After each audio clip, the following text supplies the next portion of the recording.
is as you're going throughout your day, you can just notice when you start to experience problems. And then you could notice what spells you've cast because you're believing certain things, right? You're telling yourself, well, this is the situation. This is problematic. This is hopeless. This is bad, means something. This person no longer loves me, or I'm going to starve to death because I don't have the number on my bank account isn't big enough. Whatever, you tell yourself these things and create a lot of stress for yourself.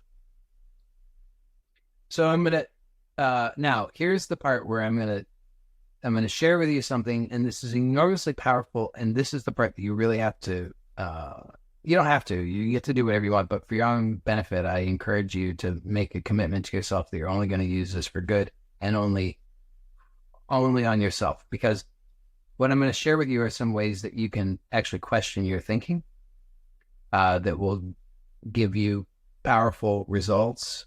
And, if you can use this if you gain skill with this, you can use this to manipulate, and don't do that. It will backfire. It's bad karma. It will come back to bite you in the ass. So don't do that. And also just use it on questioning your own thinking. If somebody else once asks you to support them in questioning their own thinking, and you can do that without getting involved in unhelpful ways, wanting outcomes, and particularly if you can do it without any desire for personal gain or anything like that, then that's fine. But in other contexts, it will just work out badly. You'll lose friends, and it just don't do that.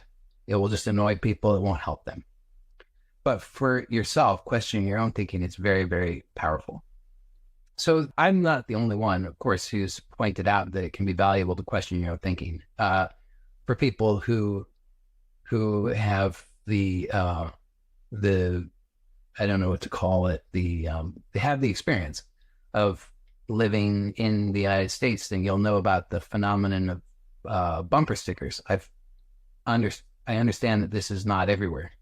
But at least in the United States, we like to decorate our cars with stickers.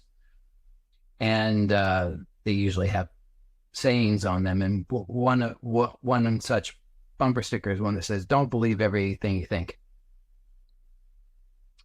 So, it's good advice, but then how does one actually go about not believing everything they think? Because for most people, it's just automatic. It's like, that reflex. If you tap the thing on the knee, then it causes the reflex. It's sort of like a person thinks something, they believe it. And so how do you not do that?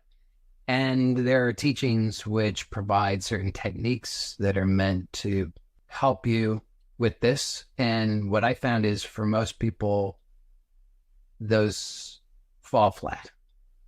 And not that they can't be of benefit, they certainly can, but they often lack enough information to allow a person to really make use of it. So what I want to provide you with is some useful information that can allow you to actually effectively question your thinking. And so understanding that, like I said, we cast these spells through the use of language. So your thinking, of course, thinking is not limited to language, but oftentimes our thinking is informed by language. It's a interesting choice of words. It's true, informed. It takes form through language. So becoming aware of the language that you're using can be really helpful. And so become aware of the thoughts that you actually have in terms of the language that you're using.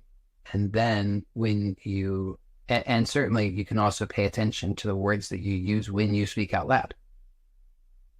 Because when you speak out loud, you're not only casting spells over yourself, but you're also at least attempting to cast spells over others. And most of the time,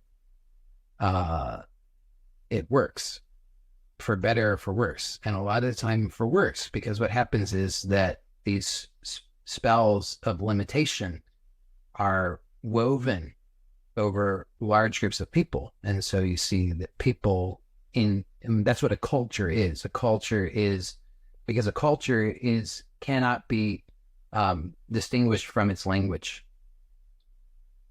The culture and the language go together. That's because the language defines how we think, how we perceive.